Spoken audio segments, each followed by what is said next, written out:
What would you do if a heart attack struck while you were completely alone?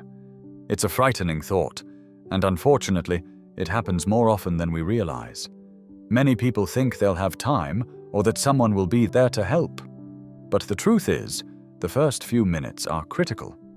What you do or don't do in those moments can mean the difference between life and death. The good news: even if you live alone or spend much of your time by yourself, you can still survive a heart attack, but only if you act quickly and know exactly what steps to take. In this video, we're going to walk you through 7 essential things to do the moment a heart attack starts and you're the only one around. These actions are simple, practical, and potentially life-saving. You don't need medical training. You don't need any fancy tools. You just need to be prepared and stay calm. We'll break it down step by step. How to recognize the first warning signs, what to take right away, how to reduce your heart's workload, and which small actions could buy you the crucial time needed to get help. Stick with us until the end. The last few tips are often forgotten, but they may be the very things that save your life. Don't wait until it's too late to understand what your body is trying to tell you. Let's dive in. Step 1. Recognizing the earliest warning signs. The very first and most important step in surviving a heart attack when alone is recognizing the warning signs, not only in your chest but throughout your body. Many expect the dramatic, crushing chest pain you see in movies, but in reality, heart attacks often start with more subtle symptoms, ones that are easy to overlook until it's too late. Here's what to watch for: a deep, uncomfortable pressure or squeezing sensation in the center of your chest.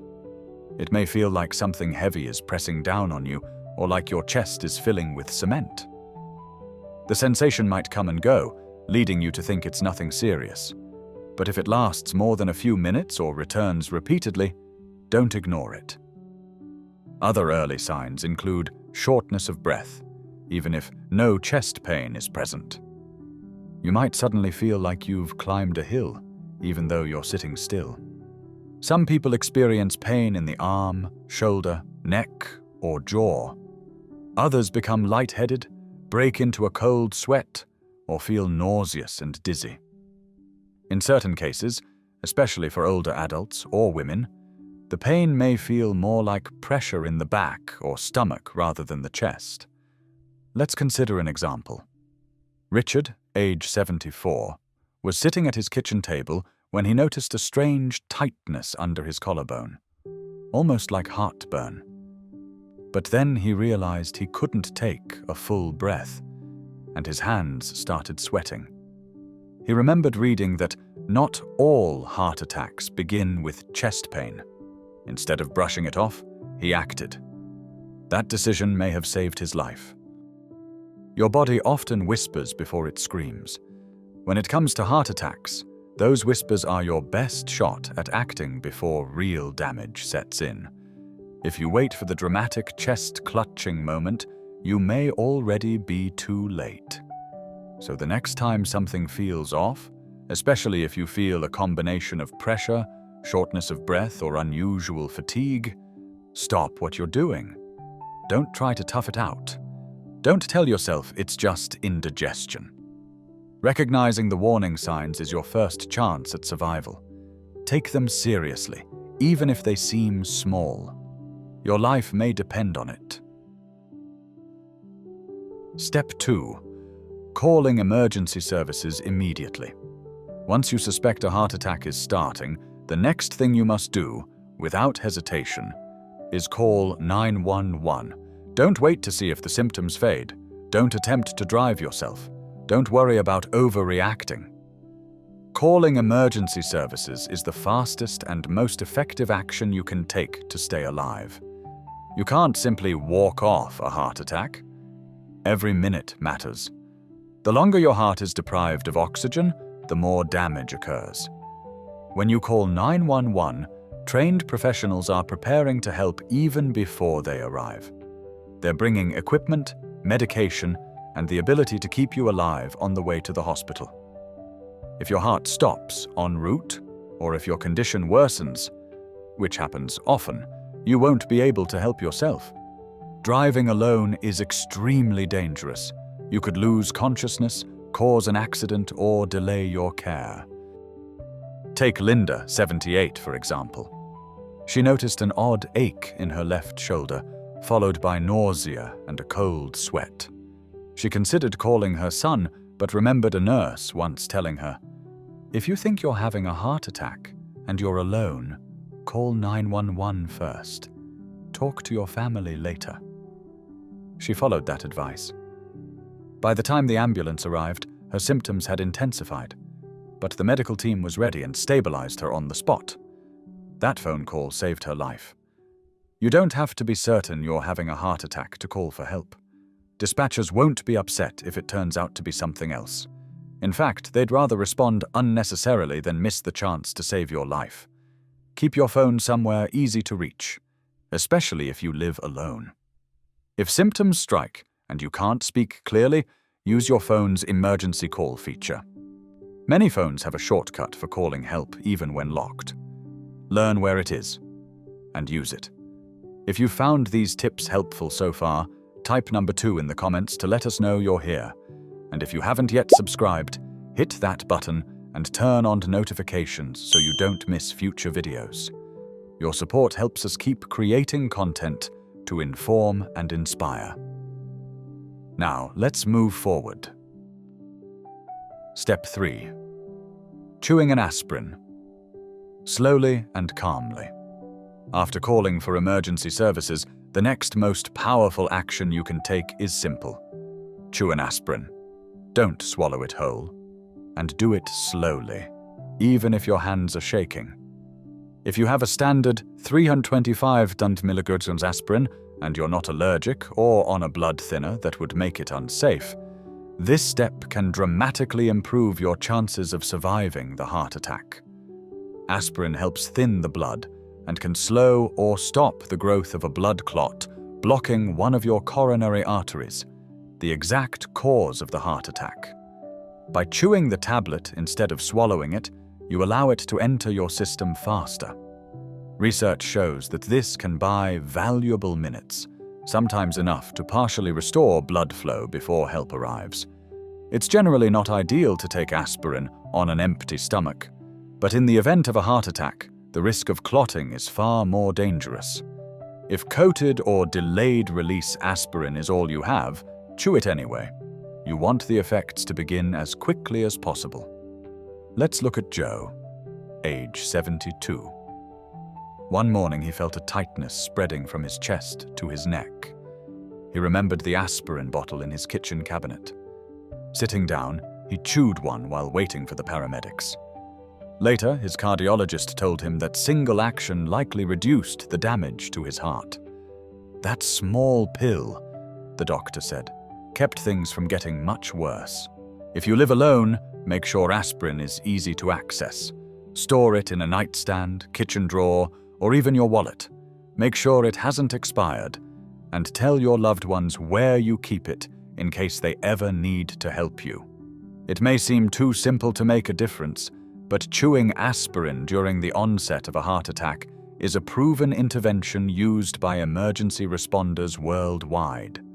In those first critical minutes, it can mean the difference between walking out of the hospital or never getting there. Step 4. Sitting or lying down to support your heart. Once you've called for help and taken aspirin, your next task is simple yet absolutely vital. Stop moving. Sit or lie down in the safest, most comfortable position you can manage. Now is not the time to pace, grab personal items, or unlock doors, unless it's truly necessary. Any extra physical activity adds stress to your heart, which is already fighting to get enough oxygen. Ideally, you should sit with your back supported, feet flat, and arms resting comfortably. This posture helps lighten your heart's workload while you wait for paramedics to arrive. If you feel faint or dizzy, lie down on your side with your head slightly elevated, and resist the urge to tough it out. That kind of determination may serve you in other areas of life, but right now, it's too dangerous. Many people feel awkward calling for help and then simply sitting there doing nothing. But in this case, doing nothing is doing exactly what's needed.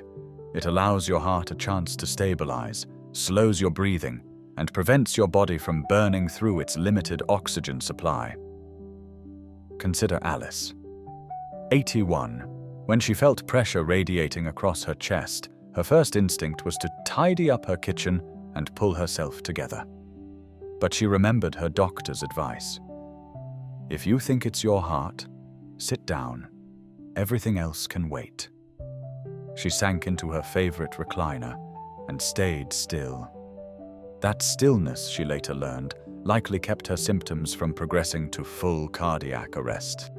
So if you ever feel symptoms building, chest pressure, shortness of breath, dizziness, don't try to finish what you're doing.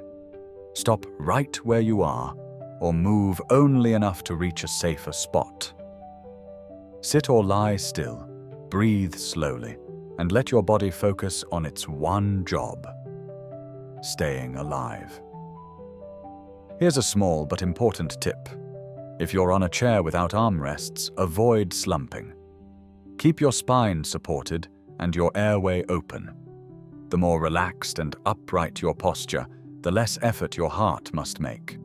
If you're still watching this video and finding these insights helpful, please comment number 4 below to let me know you're here. And if you haven't yet subscribed, please do. And turn on the bell so you won't miss future videos. Your support allows us to keep creating content that informs and inspires. Step 5. Unlocking your door for emergency responders. If you still have the strength after calling for help and settling down, one of the most helpful things you can do is unlock your front door. It may sound like a small step, but in a medical emergency, every second counts, and a locked door can delay treatment when time is critical. Of course, paramedics are trained to force entry if needed, but breaking in wastes time, causes damage, and could startle or even injure you if you're near the entry point. Unlocking your door ahead of time lets responders enter quickly and begin care right away. Those saved minutes could mean everything to your heart. If you live alone, especially in an apartment or a gated community, think through this in advance. Is your door easy to open from the inside? Is your address clearly visible? Is there a spare key that someone nearby can access? These are details that may seem unimportant until they suddenly are. Take Paul, 76. When his symptoms started, he called 911, chewed an aspirin, and unlocked his door, all within 2 minutes. The paramedics later told him that action allowed them to reach him 30 seconds faster and saved them from having to break in. That was the last thing I would have thought of, Paul said, but it might have made all the difference. If walking to the door feels unsafe, stay put and focus on your breathing. But if you're nearby and feel steady enough to do so safely, unlock the door. You might also consider installing a smart lock or using a medical lockbox for your key, especially if you live alone or have mobility issues. This simple act shows the first responders that you're prepared. You've done your part. Now it's their turn to do the rest. Step 6. Using your phone's speaker and emergency info. If you're waiting alone during a heart attack, your phone becomes more than a communication tool. It's your lifeline. One of the smartest ways to use it is by switching to speakerphone. This allows you to talk to emergency responders hands-free, so you can focus on breathing and staying calm without having to grip your phone tightly or hold it to your ear.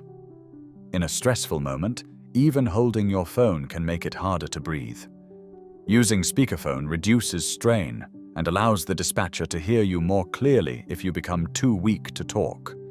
It also lets them listen for background signs of your condition, your breathing, your movements, even subtle changes in your voice. Beyond that, your phone holds another powerful tool: your emergency medical ID.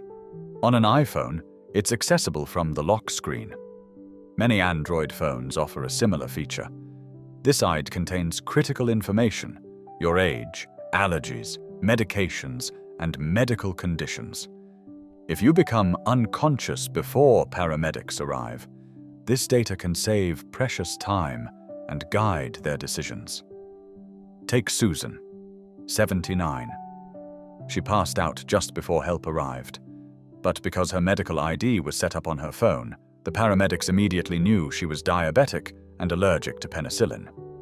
That knowledge prevented them from giving her something harmful, and they were able to contact her daughter using the emergency contact listed on her phone. Setting up this information takes only a few minutes and lasts indefinitely. Include your name, birth date, key medical conditions, medications, allergies, and 1 or 2 emergency contacts. This isn't just for tech experts, it's for anyone who may one day need help when they can't speak for themselves. If you ever feel the first signs of a heart attack coming on, use speakerphone and stay connected. Trust the voice on the other end. Their calm guidance can make those minutes easier. And if you lose the ability to speak, your phone may still speak for you. If you're still watching and finding these insights valuable, please comment number 6 below to let me know you're here. And if you haven't subscribed yet, please subscribe and turn on the bell so you won't miss future videos. Your support helps us continue to provide helpful content. Step 7. Slowing your breath to steady your heart. In the middle of a heart attack, panic can easily take over. Your chest tightens, your mind races, and every second feels overwhelming. But you still have one powerful tool left: your breath. If used well, controlled breathing can calm your nervous system enough to give your heart a better chance to remain stable. Controlled breathing won't stop the heart attack, but it can help prevent your body from spiraling into full-blown shock while help is on the way. Anxiety and fear make your heart beat faster, but slowing your breath can help ease that rhythm. You don't need a complicated technique. Just try this. Inhale slowly through your nose for about 4 seconds. Hold your breath briefly. Then exhale gently through your mouth for 6 seconds. Repeat this simple rhythm. It gives your body something steady to focus on and can help prevent stress-triggered arrhythmia. Take Frank, 83. When the pain hit, he felt consumed by fear. But he remembered a breathing exercise his doctor had once taught him. Frank focused on each breath, kept himself still, and let go of the panic. By the time paramedics arrived, his heart was unstable, but not in full arrest. I just kept thinking, stay calm, stay alive, he later said. You can practice this type of breathing anytime, while resting, when feeling anxious, or even when watching TV. The more familiar it becomes, the more instinctively your body will use it when you need it most. Your breath won't repair your arteries, but it can buy you time. It can help oxygen flow and give your heart a better chance to hold on. Sometimes, that's all you need. Stay still. Stay calm. Stay alive. Final thoughts. Ultimately, surviving a heart attack alone isn't about luck. It's about preparation, awareness, and calm action. These 7 steps may seem simple, but together, they create a life-saving chain. Recognize the warning signs. Call for help immediately. Take aspirin if you can. Sit or lie down to conserve energy. Make it easier for responders to reach you. Use your phone's tools wisely and slow your breathing to steady your heart. Each step buys you time. Each step gives you a bit more control, and each one sends a powerful message. Even if you're alone, you're not powerless. Heart attacks can feel like the most isolating of moments, but these steps prove that you're never truly helpless. You have tools, you have knowledge, and now you have a plan. So, what stood out most to you today? Was there a step you hadn't considered before, or one you now see in a new light? Think about how you can apply this in your own life, and consider sharing it with someone you care about. It could save a life, theirs or your own. Thank you for watching. We'd love to hear from you. Leave a comment below sharing one thing you learned today and how you'll use it. Your thoughts motivate and inspire us. If you found this video helpful, please like, subscribe, and share. Your support helps us continue making valuable content. Thanks again, and we look forward to seeing you in the next video.